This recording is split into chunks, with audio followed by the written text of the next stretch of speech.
एकदा मेला तो मेला. पहा भोलेनाथ, मी सांगते म्हणून जिवंत करा.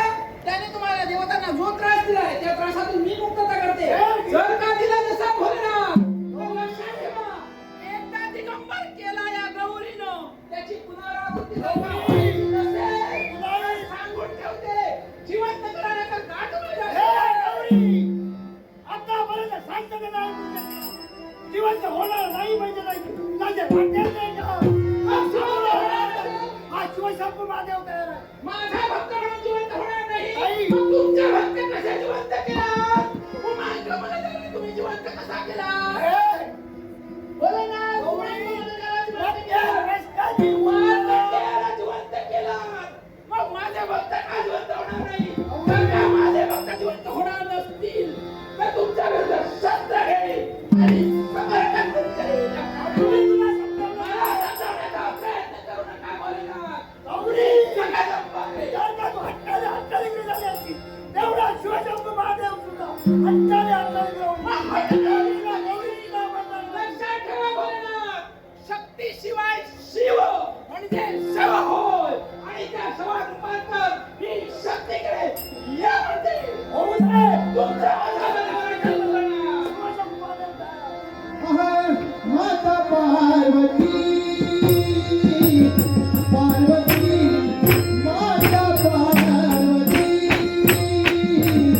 पार्वती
बंधूला विचार, त्याचे प्रश्नाचे उत्तर तो देईल. तुम्हाला काय वाटलं? पतीला सोडणार नाही, बंधूला सोडेल? त्यांच्यावर आले ते माझ्यावर धरून मोकळे झाले. त्याच्यामुळे तूच आहे. प्रत्येक वेळी सर्व माझ्यावर मोकळं, आता तुझ्यावर का आपण कोणत्या नात्यानं मला थांबवण्याकरता तत्पर झालास? बंधूच्या नात्याने. बंधूच्या नात्यानं ना? मग मला सांग, मी हा अखंड तांडव का नको करू? अरे माझ्या भक्तीवर संकट आले. जर मी माझ्या भक्ताच्या पाठी उभी राहिली नसेल तर माझ्या ब्रिदाला कलंक नाही करे. आणि मग माझ्या जर का ब्रिदाला कलंक लागत असेल तर आजपर्यंत या विश्वजननीनं देवतांच्या सहकार्यासाठी नानाविध अवतार घेतले, दृष्टांचं हनन नाही केलं. आज माझ्या इच्छेसाठी माझ्या भक्तीचा पती तू जिवंत करू शकत नाही का? का म्हणा? त्या महाशयने अधर्माची वाट धरली. मान्य आहे मला. त्या अधर्माला पायबंद करण्यासाठी पायबंद घालण्याकरता तू तत्पर झालायस मग का? मला सांग, अधर्माला पायबंद घालणं हे आम्हा देवतांचं चुकलं का? मान्यच आहे मला, मान्यच आहे. महाशनी अधर्माची वाटचाल चालू लागला, पण माझ्या विधाचं काय? तेव्हा मला सांग, काय ते? अंबरीषासाठी 10 गर्भवास भोगण्याकरता तू तत्पर धावतोयस. मग माझ्या भक्तीसाठी मी एवढंही करू नये? देवी, हा, अंबरीषासाठी मी 10 गर्भवास भोगतो, याला कारण आहे. कोणतं कारण? जो प्रमाद घडला तो प्रमाद कशामुळे घडला, का घडला हे कदाचित तुला ज्ञात असेल. आहे ना? तेव्हा घडलेल्या प्रसंगांची पुन्हा मला उजळणी करायला लावू नकोस. केवळ माझ्या भक्ताला वाचविण्यासाठीच नव्हे, तर जे भक्त अक्षराची विधावली माझ्या कंठाच्या ठिकाणी धारण केली आहे, त्या विधाला माझ्या कलंक लागू न देता माझ्या भक्तांचं प्रतिपादन करावं याच्यासाठी मी ते गर्भवास भोगतोय. देवा, मी तुला सामोपचारानं सांगतो. तेव्हा सामोपचार तर मीही करण्याकरता देवता तत्पर झालो. अगं, नियतीचा न्याय आणि काळाचा कायदा कधीच कुणाला खोडता येत नाही. आणि नियतीच्या पलीकडे जाऊन देवा, नियतीच्या गोष्टी विश्वाच्या विश्वपालकाने कराव्या. तुझ्या बोलण्याचा आशय तू माझ्या बोलण्याचा भाव तर आहे ना. अरे नियती कोणाला? सामान्य मर्त्य मानवाला नियती नियुक्त करून दिले. आणि नियतीचा नियंता वेगळा राहिलाय, होय ना? मग ती नियती तुला तेव्हा तुझ्यासाठी अशक्य आहे का? अर्थात. कारण मी जर त्याला पुनश्चिवंत केलं हा, तर पुन्हा अधर्माचा प्रचार होईल. तेव्हा तू कुणाचंच सौभाग्य परत दिलं नाहीस का रे? दिलं ना? पण एका दिवसात एका दिवसाचं? अरे एका दिवसाचं काय होईना? विश्वाच्या नियमाविरुद्ध जाऊन दिलंस ना? ते तुझ्यासाठी. माझ्यासाठी ना? मग आज एका क्षणासाठी देवी, मला सांग, हा? ज्यावेळी जलधर मातला, हा. तो जलधर त्याचं मृत्यांगच म्हणे असं होतं. त्याच्या पत्नीचा म्हणजे वंदेचं ज्यावेळी पातिवत्य ते भ्रष्ट होईल, त्यावेळी जलधराचा मृत्यू. हा वर मिळाल्याप्रमाणे तो जलधर या अखेर विश्वावर आपलं वर्चस्व प्रस्थापित करून पाहत होता. हा. त्या जलधरानं तुझ्या पल्लवाला जेव्हा हात घातला, तेव्हा तू माझ्यापर्यंत आली होतीस. होय. हो ना? होय. मग तुझ्या इमतीवर घाला घालणाऱ्या त्या जलधराला पायबंद घालण्यासाठी, माझ्या बहिणीच्या एकलतीचं संरक्षण करण्यासाठी अगं माझ्याच भक्तीचं पातिवत्य मी भ्रष्ट केलं. हे विसरलीस? तेव्हा शब्दाच्या जंजाळात मला अडकवण्याचा प्रयत्न करतोस, मान्य आहे मला. आणि हेही कळतंय देवा की विश्वाची विश्वघडी त्या महाशनीनं विस्कळीत केली, त्याला सुरळीत करण्याचा तू प्रयत्न करतोय. देवी, इतकंच नव्हे, हा, तर तुझ्यासाठी, फक्त तुझ्यासाठी हा विश्वाचा पालन करता देव स्त्री बनला. आठवतंय मला ज्यावेळी मला स्त्री अवतार धारण करावा लागला ना, तेव्हापासूनच तू मला बंधू म्हणते. बरोबर आहे. मला सांग, आठवतंय मला. तुझ्यासाठी जर विश्वाचा पालन करता देव स्त्री बनू शकतो, तर हे जे मी केलंय ते अयोग्य आहे. आठवतंय मला देवा, ज्यावेळी भस्मासुर मारला गेला आणि त्या भस्मासुरानं ज्याप्रमाणे महाशनी विश्वाची विश्वघडी उलटवून टाकली, त्याचप्रमाणे त्या भस्मासुरानं साऱ्यांना देवतांना सवगी पळवून सोडलं आणि आमच्या पल्लवाला हात घातला. त्यावेळी मोहिनी स्वरूप धारण केलंस आणि त्याला नृत्यात मशगूल करून त्याचाच हात त्याच्या मस्तकी आला. त्यावेळी त्याचा वध झाला. तेव्हा मान्य आहे मला, पण मी हे जे केलं ते माझ्या केवळ पतिव्रता भक्तिनीसाठी, वारुणीसाठी केलं. माझी फक्त एवढीच इच्छा आहे. मलाही माहितीये की जो मर्त्य महाशनी गेलाय तो आता जिवंत होणे नाही, आणि झाला असेल तर तो प्रमाद घडल्याशिवाय राहणार नाही. पण मला काळजी आहे की माझ्या भक्तिनीची, माझ्या वारुणीची, तिला संतती, तिला स्थान योग्य दिलंच तरच माझं समाधान होईल. देवी, तुझ्या वारूला मी योग्य स्थान निश्चितच देशील.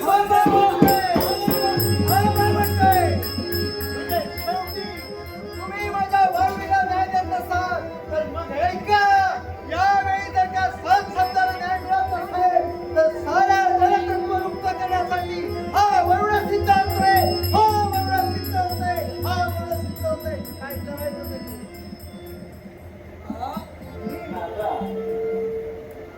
वरुण देवानं आकृत केलं, सारे जलस्रोत बंद केले, चिंता करू नको. सारी जलतत्व बंद केले, नारदा चिंता करू नको. पण देवा, काय करू? ज्या जलामुळे, ज्या पाण्यामुळे जलाचर सृष्टी आज जिवंत आहे. पाणी म्हणजे सर्वांचं जीवन आहे. तेच जर का जीवन संपविण्याचा वरुण देवानं प्रयत्न केला असेल, जलाचर सृष्टीचं काय होईल देवा?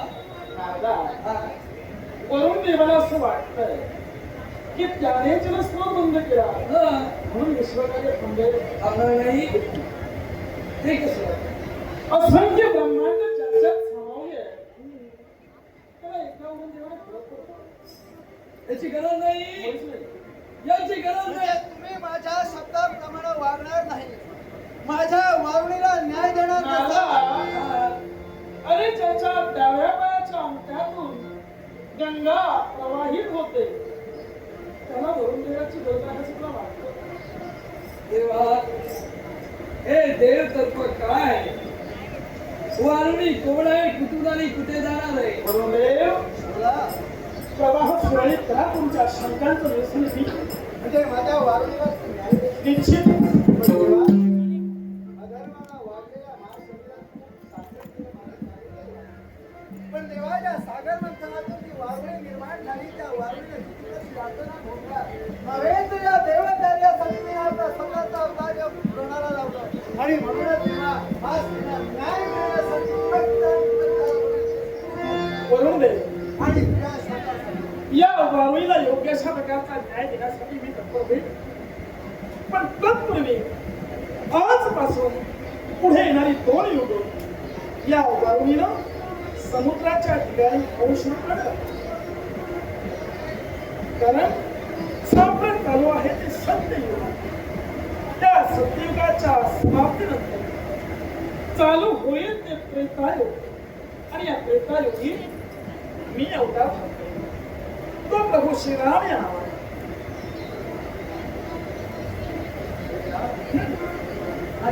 आणि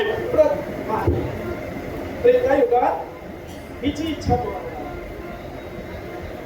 वरुण देव ऐका त्रेतायुगाच्या घाई मी श्रीराम म्हणून लग्नानंतर जो संयुक्त अवतार म्हणजे ऋषकपी जो ऋषकपी आम्ही हरिहराने निर्माण केला हा ऋषकपी स्वतंत्र अवतार म्हणून पुढे येणाऱ्या त्रेतायुगात हनुमंत या रूपानं अवतीर्ण होईल काय देवा हा ऋषकपी तुला हनुमंताकडून सहाय्य करणार आहे अर्थात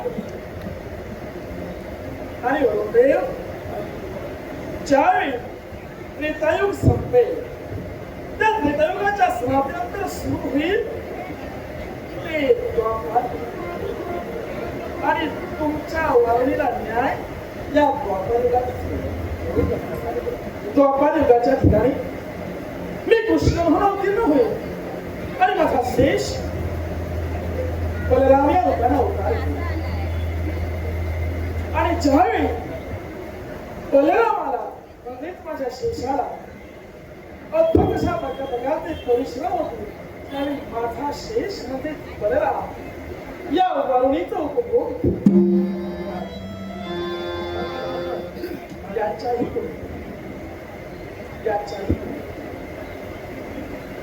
मी कृष्ण म्हणून अवतार धारण केल्यानंतर या विश्वावर आलेलं अरिष्ट म्हणजे त्या त्रेतायुगाच्या ठाई कौरव जन्माला येतो पांडव जन्माला येतो आणि कौरव पांडवांचा घनघोर संघर्ष होईल त्या संघर्षात कौरवांचा निपात होईल आणि त्यावेळी त्या कौरवांच्या आईकडे मला म्हणजेच कृष्णाला शाप मिळेल हे कृष्णा ज्या अर्थी या माझ्या कौरव कुळाचा तू सर्वनाश केला तद्वत तुझ्या ही यदुवंशाचा सर्वनाश होईल हा शाप घेतल्यानंतर याच्या पुढे एक प्रसंग निर्माण होईल आणि तो प्रसंग कोणता म्हणजे माझा म्हणजे कृष्णाचा पुत्र साप एका गर्भवती स्त्रीचं रूप धारण करून दुर्वास महंतांची चेष्टा करेल आणि त्यावेळी दुर्वास महंतांच्या मुखातून शापवाणी बाहेर पडेल त्या शापवाणीच्या योगे करून सांब म्हणजेच रूपांतरित झालेली सांबवती एका मुसळाला जन्म देईल उग्रसेन महाराज त्या मुसळात उत्कृष्ट करून समुद्राच्या ठिकाणी प्रवाहित करते पण ते मुसळ वज्राप्रमाणे घट्ट असल्यामुळे त्यात कृष्णाची लढा निर्माण होते. त्याचं रूपांतर एका गवतात म्हणजे तृणात निर्माण होईल, पण ते तृण वज्राप्रमाणात कठीण असेल. आणि याच्याही पुढे अवकाळ समाप्तीचा ज्यावेळी वेळ येईल त्यावेळी माझे सारे यादव बांधव तीर्थयात्रेसाठी जाण्यासाठी निघतील. आणि तेव्हा त्या यादवांना स्मृतिभ्रंश होऊन ते या वारुणीचं म्हणजे सुरेचं मद्यपान करते. आणि याच वारुणी करवी माझ्या म्हणजे कृष्णाच्या यदुवंशाचा सर्वनाश होईल.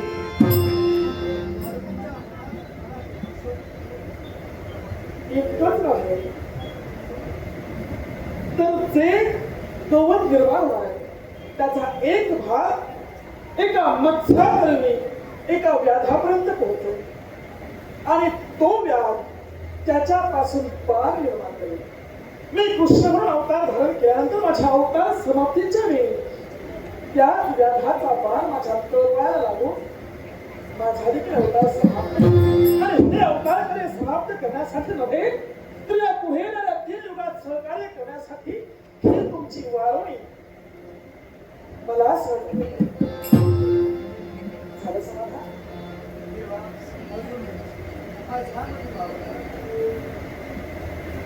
शिवशंभू महादेव आणि तुमच्या देवाने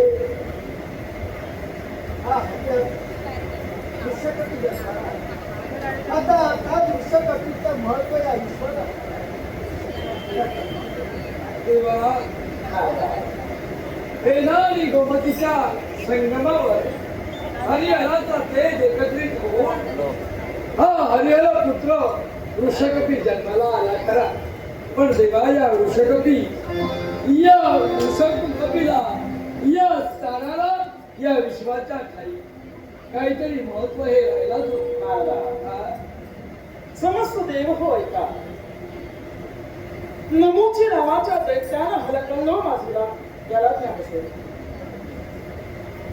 तो नमूची नावाचा दैत्य याचा प्रतिस्पर्धी होता. त्याचा घात करण्यासाठी या अमरेशानं फेनेपासून एक शस्त्र निर्माण केलं. फेना म्हणजे समुद्राच्या तीरावर आलेला पेस.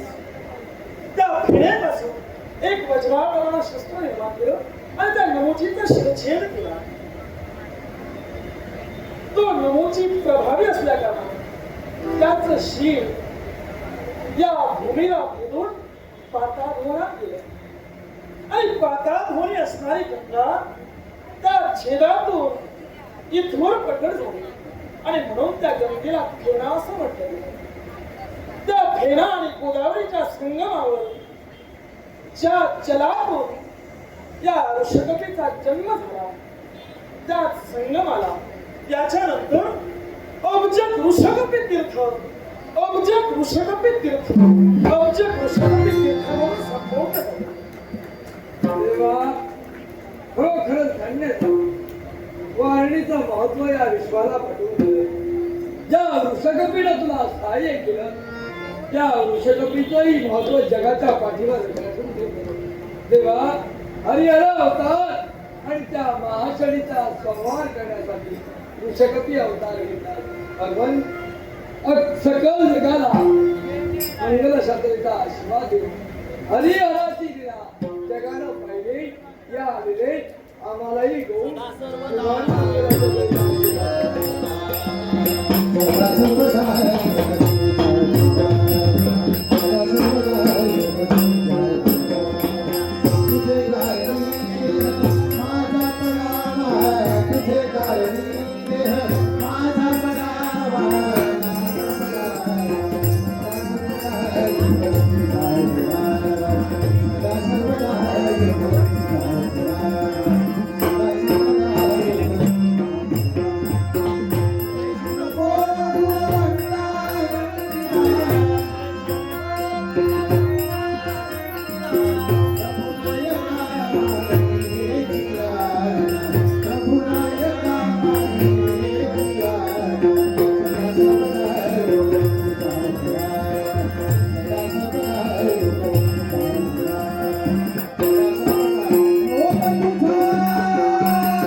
स्वयं रत्नडोंगरी नगरीची शान ज्यांचे असंख्य शिष्य संपूर्ण